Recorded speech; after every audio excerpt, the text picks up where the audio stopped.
Hey guys, let's talk about books. I can't sugarcoat this. I have a pile. It's December and basically every book I bought in December was a present from me to me. And then of course my family celebrates Christmas and I asked for books, obviously. And I gave books, obviously. That's just how we roll around here. I'm sure that if you are sitting here watching this video, you're feeling me. So anyway, we've got some books to talk about. Shall we talk about books? All right, books that I bought in December. This one I bought way earlier. I pre-ordered it and therefore it counts as free, as I learned from Book Math TikTok the other day. First one is Shadow Baron by Davinia Evans. This is the second in Davinia's Burnished City trilogy. Is that what you're calling it? Yeah, the Burnished City. The cover is gorgeous. Absolutely gorgeous. Let's read the blurb. Magic and mayhem collide in the second book of the Burnished City series. It was literally on the back. I could have read the back. A dazzling tale of high society ladies, irreverent alchemists, and swashbuckling street gangs. This is going to have spoilers for the first one, so I'm going to read it, but if you're not interested in spoilers, skip to the next book. Scion Valley may be acknowledged as the alchemist. He may even have stabilized the plains and stopped Bynam from ever shaking into the sea again. But that doesn't mean he has any idea what he's doing, and it won't be long before everyone knows it. To make things worse, creatures once confined to operas and myths are spotted around Bynam. A djinn invades Zagiri's garden party and whispers of a naga slither across Anahid's flower district card tables. Magic is waking up in the mundane. It's up to Scion to figure out a way to stop it, or everything he's worked so hard to save will come crashing down. Ooh, exciting! I am friends in real life with Davinia, and so because I got to read the arc of her first book, I could give her some feedback about what I wanted to see in the second book, because by the time her first book was published, this one would be at the editor. So I'm hoping some things that I put on my wish list for her are in this book. Now that I've read the blurb, I'm more excited to read it than I was. I bought it because she's my friend, but now I'm excited to get into it. The first one I enjoyed. I didn't like the character of Anahid, who everybody loved. She's a high society lady who decides, fuck it, I'm going to do what I want. And I didn't find that storyline compelling. So I don't know if I will find her compelling here. That's her on the front. But the other characters I did enjoy. The magic I enjoyed. And I'm excited to get into this one. Next up, we have A Little History of Science by William Bynam. The call number here is 509, which will be History of Science, surprisingly. This was the last book that I needed to read for Kelly's Dewey Decimal Challenge of 2023, and I just scraped in December. It has been read now. These little history books are great because they're just a single chapter focused on a topic, and the chapters are about 5 pages each, so they're really short introductory things. And I found this is the third one I've read in this little history series, and I find them really great for the 10 minutes I have between getting ready for work and having to leave for work. That sort of, I want something, but not something that takes a long time to get your brain into, and then you have to pull yourself back out and go do another thing. Let's read this blurb. Science is wonderful. It tells us about the infinite reaches of space, the tiniest living organism, the human body, and the history of our planet. Science has always been about making sense of the world and harnessing its power. Blah, blah, blah, blah, blah. This inviting book tells a great adventure story, the history of science. It takes readers to the stars through the telescope as the sun replaces the Earth at the centre of our universe. It delves beneath the surface of our planet, charts the evolution of chemistry's periodic table, introduces the physics that explains electricity, gravity, and the structure of atoms. Blah, blah, blah, blah, blah. Review forthcoming. This one came out in 2012. Then if you watched November's haul, you will see that I bought All Systems Red by Martha Wells. I loved it, and so I bought a physical copy. This is the first in the Murderbot series. And then because I love Murderbot like everyone else, I bought Artificial Condition, which is the second book, and Rogue Protocol, which is the third book. Now, they're really thin. They're like 200 pages each, 150 pages each. And so I was unwilling to pay Kindle prices for something I didn't actually own. So I'm happy to pay physical copy prices and have these, and I'm so excited to get into more Murderbot. I don't want to read you the blurbs because it will spoil it for me. Murderbot is this figure on the cover. They are a hybrid human and robot. They're a cyborg. I don't know if they're a robot or a cyborg. They definitely have human elements and human brain, I think, but they're also a computer. And this one in particular, Murderbot, is a security unit. Have I recorded my review of this? No, I haven't. So I won't go into much further details, and I won't read the blurb because I did it in November. Let's move on to the other two. I should tell you though, All Systems Red came out in 2017. Artificial Condition was 2018, and I guess that's Murderbot on the cover there too. Is there a blurb? No. There's just, praise on the back. And same with Rogue Protocol. That looks like they're on a station of some kind. There's like a dome, a platform. Still only praise on the back of this one, so it's not going to spoil me. Rogue Protocol was published in, where is the copyright page? 2018 as well. So if I can read them before the end of the year, I intend to. We will see, but I'm very excited to continue with Murderbot. This was definitely a present from me to me, and I considered keeping it for Christmas, and then I thought, no, I will not.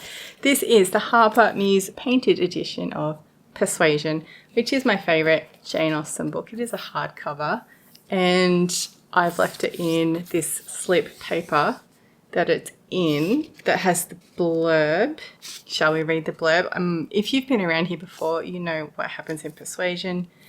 Persuasion is Jane Austen's final completed novel, published 6 months after her death in 1817. The tale revolves around Anne Elliot, who at 27 is no longer considered young enough for romantic prospects. 8 years earlier, she was persuaded to break off her engagement to Frederick Wentworth, a handsome naval captain with neither fortune nor rank. What transpires when they reunite is movingly told in this remarkable love story tinged with the heartache of missed opportunities. That's probably the best summary I have read of Persuasion so far. I love it. Isn't that gorgeous?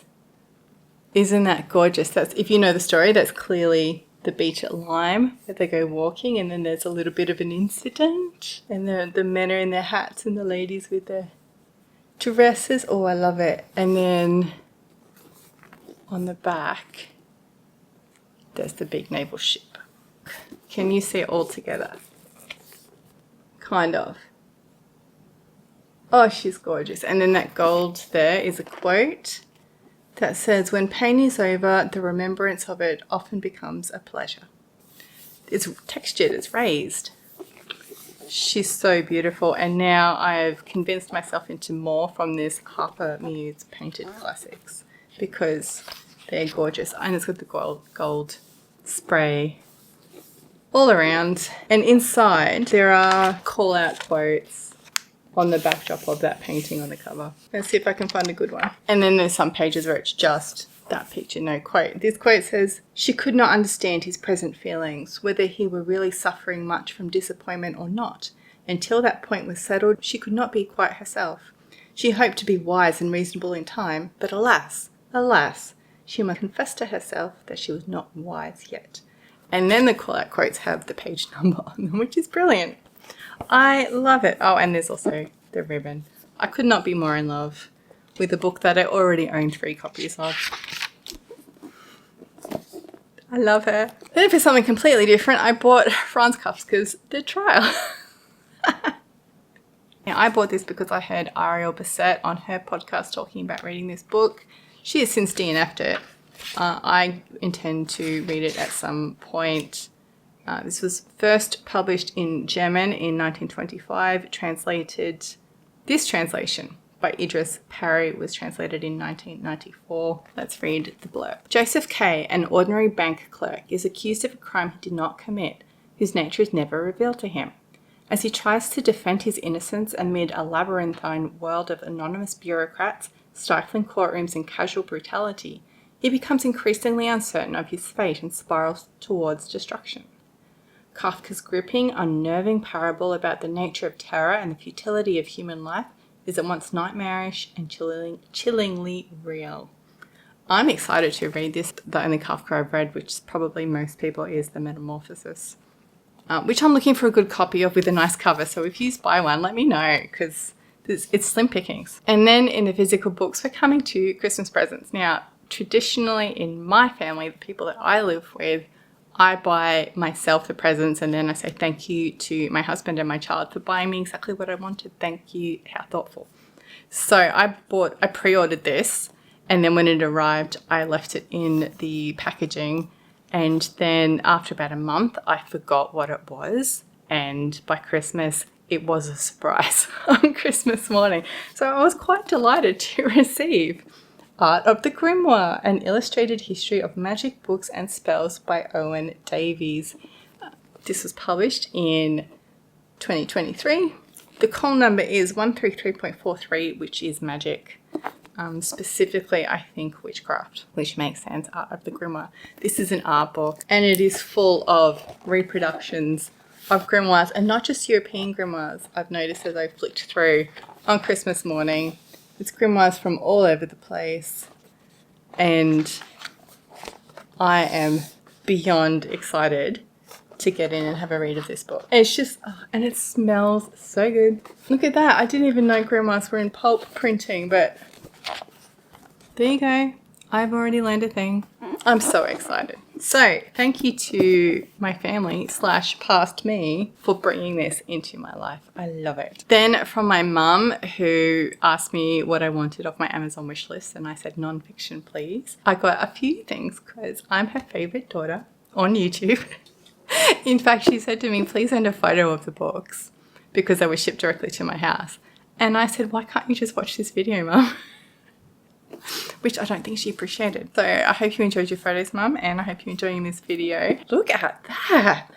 Shiny. This is the Occult book, A Chronological Journey from Alchemy to Wicca by John Michael Greer. I put this on my wish list because it sounded cool. I don't read blurbs and you know that, but it's actually each chapter, and the chapters are just a single page and an illustration is just a little bit of a history going right through. Probably did say that in the subtitle, but the first chapter is Pythagoras and the last chapter is the end of the 13th Bactun. Oh, it's in year dates. So the first one is 6th century BCE and the last one is 2012. That's cool. So each of them, I think I'm going to treat this book like the history of science, and then the one that I'm reading now, there's small chapters of info that I read before work. I think this is going to be the next one there because it's just that perfect size.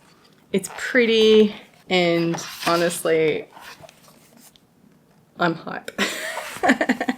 This one was published in 2017, and the blurb. An enlightening journey through occult history. This fascinating chronology explores such diverse topics as the earliest alchemists of ancient Egypt, the Philosopher's Stone, the Kabbalah, the origin of the Tarot, the Knights Templar, the founding of the Hellfire Club, Aleister Crowley's The Book of the Law, modern-day Wicca, and more. With the turn of every page, you will encounter beautiful artwork and intriguing insights about the occult, an astonishing story of suppression, survival, and rebirth, extending over more than 2.5 millennia. Now, it's probably a good thing that I have a significant knowledge of this anyway, so it's not going to feel like it's really skimming over the topic, which I imagine it will do, but it's so nice to have a pretty book, not just an information book. Then this is the one where I actually gasped when I saw it in my pile from Mum. This is The Bone Chests by Jarman, Unlocking the Secrets of the Anglo-Saxons. It's just pretty. I don't know much about Anglo-Saxons. Most of my medieval study was in Europe, not the area that became England and the UK. So this is published in 2023 as well, I'm pretty sure. Yeah, the blurb is this whole thing, but I will summarize it for you. Basically, in December 1642, during the Civil War, parliamentarian troops stormed the magnificent cathedral intent on destruction, the magnificent cathedral being Winchester. Reaching the presbytery, its beating heart, the soldiers searched out 10 beautifully decorated wooden chests resting high up on the stone screens. Blah, blah, blah. In 2012, the 6 remaining chests were reopened. Using the latest scientific methods, a team of forensic archaeologists attempted to identify the contents. They discovered an elaborate jumble of bones, including the remains of 2 forgotten princes. In The Bone Chest, Jarman builds on this evidence to untangle the stories of the people within. It is an extraordinary and sometimes tragic tale and one of transformation. So that sounds really cool. Kat Jarman also has her previous book. It's called The River Kings, and I think it's about Vikings in Europe. Probably, definitely about Vikings, and that's high up on my list too. And then the final one from my mum for Christmas is Mother Tongue, The Surprising History of Women's Words by Jenni Nuttall. This was in 2023 as well, I'm pretty sure. Yes, this went onto my wish list because I read the Dictionary of Lost Words by Pip Williams, and it is about a woman who is adjacent to the writing of the Oxford English Dictionary, and she starts discovering or coming across words that women use that aren't going to make it into the official first version of the Oxford English Dictionary. So I thought this was a good complementary non-fiction version, but actually I was reading last night that Jenni Nuttall actually didn't even read the Dictionary of Lost Words until she'd finished writing this book. So coincidental. The blurb. So many of the words we use to articulate the experiences women share feel awkward or alien. Medical terms are accurate but antiseptic. Slang often perpetuates stereotypes. Where are the plain, honest words for women's daily lives? I can't read this. It's white text on an orange background and it's in shadow this way. I'm really struggling. From the dawn of Old English to the present day, Dr. Jenni Nuttall guides readers through the evolution of the words we have used to describe bodies, menstruation, sexuality, the consequences of male violence, childbirth, paid and unpaid work, and gender. Along the way, she argues that paradoxically, as women have made slow progress towards equality, we've lost some of the most expressive and eloquent bits of our vocabulary. Inspired by Nuttall's deep knowledge of the English language, as well as conversations with her teenage daughter, this is a book for anyone who loves language and for feminists who want to look to the past in order to move forward. What kind of words have we got in here? Set up in themes. So there's words for female anatomy, words for menstruation, sex and its terms, the womb's words, the language of care, working words, words for ages and stages, words for naming male violence, and finding feminism's vocabulary. That sounds fun. I am excited. These last three were actually my gift to Ash, my husband, for Christmas, but while we continued to be married, they're my books as well. These are 25th anniversary editions of the Farseer Trilogy by Robin Hobb. That starts with Assassin's Apprentice. This is illustrated hardcovers. Now, neither of us own hard copies of these books, and Ash is not somebody who cares about Christmas in any way. Look, there's Burridge and Fitz. Adorable. But Ash likes to have hardcovers of books that he enjoys, even though he spends all his time on the Kindle. The thing that is my favorite actually is the map, is the end papers. That's clever, and I want more of that in my life. So we have Assassin's Apprentice, Royal Assassin, and Assassin's Quest, which make up the first three in the Fitz books, which Robin Hobb wrote heaps and heaps in this world, but this is the first. The only problem that I encountered was this one, which is heavy, and this one, which is less heavy only because it's thinner, are different to this one, which sits in the middle. They're different publishers. These ones from Del Rey are the 25th anniversary editions. This one from Harper Voyager has a different binding, has a different card stock for the cover. It has a ribbon, which the other two don't have, but also everything inside is black and white. So even though it still has like the end paper maps, the paper feels different and it's grayscale. So that is a little disappointing. It does have the colour images inserted, but it's not the same. Now, if it was mine, I would be returning one of them and getting them all matchy. Ash does not care. So that's those three, which are technically Ash's. I forgot to tell you the dates of these books. So 25th anniversary editions of Assassin's Apprentice, that makes it 1995, 1996 and 1997. Right, you'd think that would be plenty to keep me going in December, but then there were some digital books as well, which I don't have my Kindle as a prop, so I'm just going to talk with my hands. The first one was a pre-order, House of Open Wounds by Adrian at Tchaikovsky. This was, as I said, a pre-order, so it came out in 2023, and I instant pre-ordered it based on enjoying the first one in this series called The Tyrant Philosophers, which I read earlier this year, I think. I did not read the blurb, so that'll be new to me. So let's see if it's spoilery for the first one. City by city, kingdom by kingdom, the Palatine have sworn to bring perfection and correctness to an imperfect world. As their legions scour the world of superstition with a bright flame of reason, so they deliver a mountain of ragged, hold, and scorched flesh to the field hospital tents just behind the front line, which is where Yasnik, one-time priest, healer, and rebel, finds himself.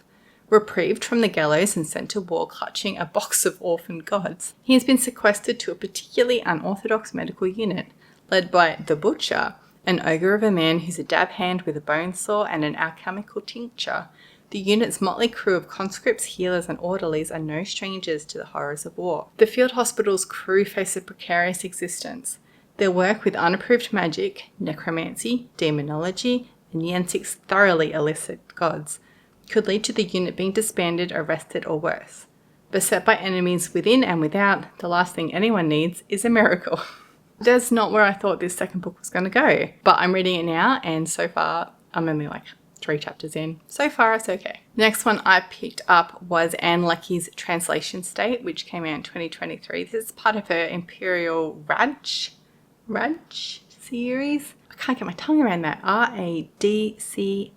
I did look up how to pronounce that, and basically Anne Leckie said, go for your life, do what you want. I have the first one from this series in this world on my bookshelf, Ancillary Justice, which I haven't read yet. But this was cheap on Kindle, so I grabbed it and I might read it one day. This is also in the world. It's not part of a series, or at least not yet.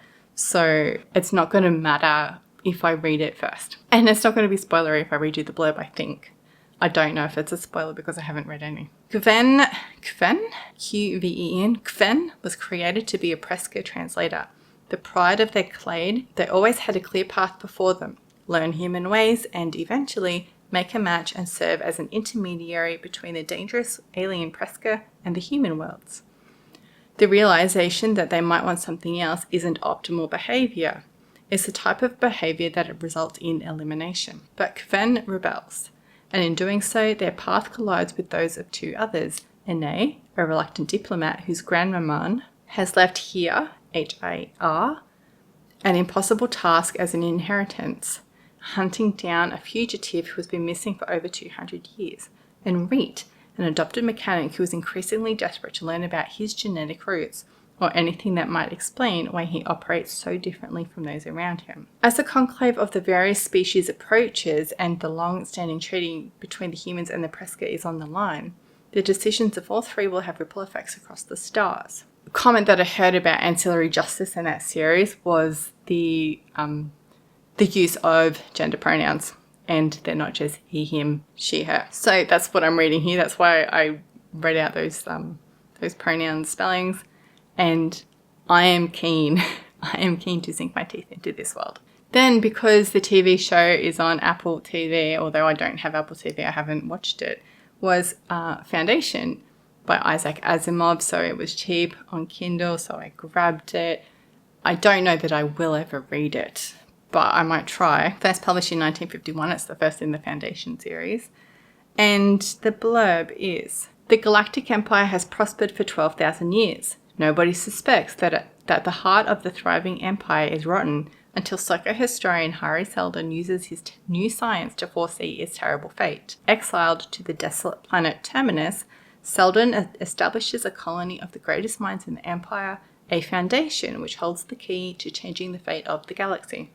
However, the death throes of the empire breed hostile new enemies, and the young Foundation's fate will be threatened first. My friend John was telling me about how he was rereading Foundation in anticipation of the TV show.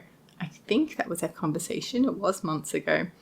And saying that it was nice to have that refresher, but also excellent to see the way the TV show had just brought everything up to a modern sensibility with like gender roles and equality and all that sort of thing, and just handling that a bit better than a book published in 1951. So it definitely sounds like a product of its time, and we've got to give it that little bit of leeway, but maybe I will read it. Who can say? Definitely I want to watch Foundation. And now that they've announced that Murderbot is going to be a series on Apple TV as well, I might investigate paying for Apple TV. Got to read all those Murderbot books first. Finally was just an impulse one. In one of my book group Discords, I said, why don't we recommend a book to each other for Christmas rather than sending physical books? And this was a book that was recommended to the group. It is The Fisherman by John Langan. It was published in 2016. And I will tell you how it was recommended to me by Zakal on the Sword and Laser Discord. Sad dudes having a sad fishing trip, which then turns into an insane story within a story featuring some real old world shenanigans. Very creepy, very Lovecraftian, quite bleak, but with some nice growth for these characters. Don't read the description, just jump in cold. And therefore, I'm not going to read you the blurb. I have read this book. I was reading on Christmas Eve, actually. And I can highly endorse that blurb. Review forthcoming, but I don't want to spoil it for you by reading the blurb. And that is my massive December haul. There are no audiobooks because I just have not been in the mood, or in the mood for some non-fiction, but all the non-fiction that I've wanted to listen to, including The Bone Chests and The River Kings by Kat Jarman, the narration's bad and I'm not here for that. So if you have something to recommend to me on audio, I would appreciate that. I'll check it out at least. I've not been in the mood. So there we go. Plenty of books to sink my teeth into. I can't tell you how excited I am. I spent hours yesterday putting them all in my Notion database and making the stickers for the nonfiction books and just living my best life. Check back in the future for reviews of them because I do intend, except for the Robin Hobb, which I've already read, I do intend to read these books. That's the point of accumulating them. And I will see you in the next one. Bye.